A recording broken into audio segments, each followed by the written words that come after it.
Well, I think that it's interesting you mentioned the American dynamism speech, because I do think that's actually where the synthesis is, right? That if you believe in growth and you believe that, to have any opportunity to make people's lives better, you actually need sustained GDP growth, then you actually need to have the kind of industries that can support broad-based technological innovation. And so I think that really is the combination. Like, why do I care so much about manufacturing? Why do I care so much about the kind of educational institutions we have to support those industries? It's because, yes, I care about workers and I care about their wages, but I do very much care about innovation, and I don't think you can have one without the other, right? So the classic way of talking about this is to say, well, if you open up an iPhone and you look at the box, it will say designed in Cupertino, California, right? And of course the implication is that it's manufactured in Shenzhen.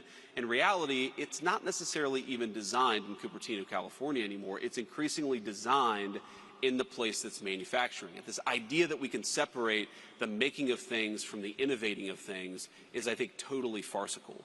You see this in pharmaceuticals in particular, where I think the countries that are really good at manufacturing pharmaceuticals, especially like the next-gen biologics and large molecule pharmaceuticals, those guys are increasingly really, really good at innovating in pharmaceuticals too.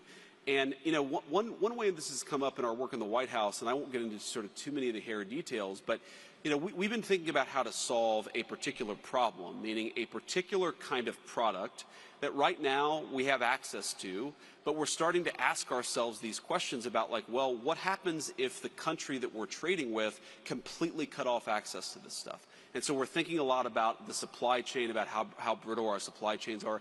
And by the way, one thing that is shocking about the prior government, about the government we inherited the White House from, is if I, on January the 21st, in fact, I did ask this question, where are the biggest deficiencies in our supply chains? What are the 100 products that we're completely reliant on some other entity to make for us?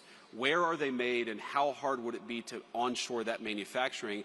I asked that explicit question, and the answer was, we don't know.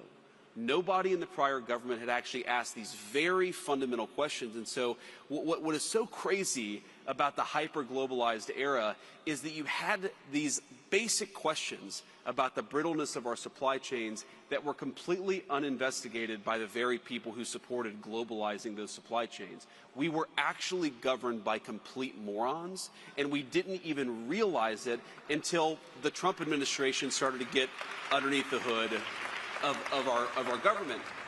But to take it back to sort of the point that I was trying to make. Okay, if you want to onshore this one piece of the supply chain, what kind of talent would you need in the labor force to make that possible? And I started talking to venture capitalists and technologists and people who run sort of industries in this space. And what kept on coming back is, okay, yes, there's a tariff question, there's a revenue guarantee question, there's a capital question. How do you actually form the capital? How do you get the capital goods necessary to make the stuff that you're going to have to make? But the thing that everybody kept on coming back to is, we don't even have the people who are skilled in this particular trade anymore because we've so offshored it.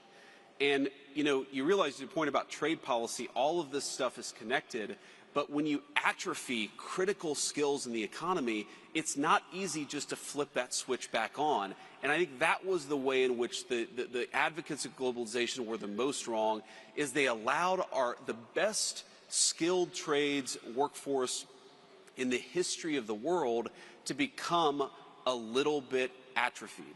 And I think we're still very good. Like, we actually have a pretty strong foundation from which to build, but we're actually not as good as we were 30 years ago. And the basic question of skilled craftsmen who are able to do a whole host of different things very rapidly. That's one of the things that we have to fix in order for us to accomplish the things that we need to accomplish. The president's very focused on that, but it drives home, how much of a national emergency we're in, that we've lost critical skills, and we weren't even aware that we had lost those skills until a few months ago.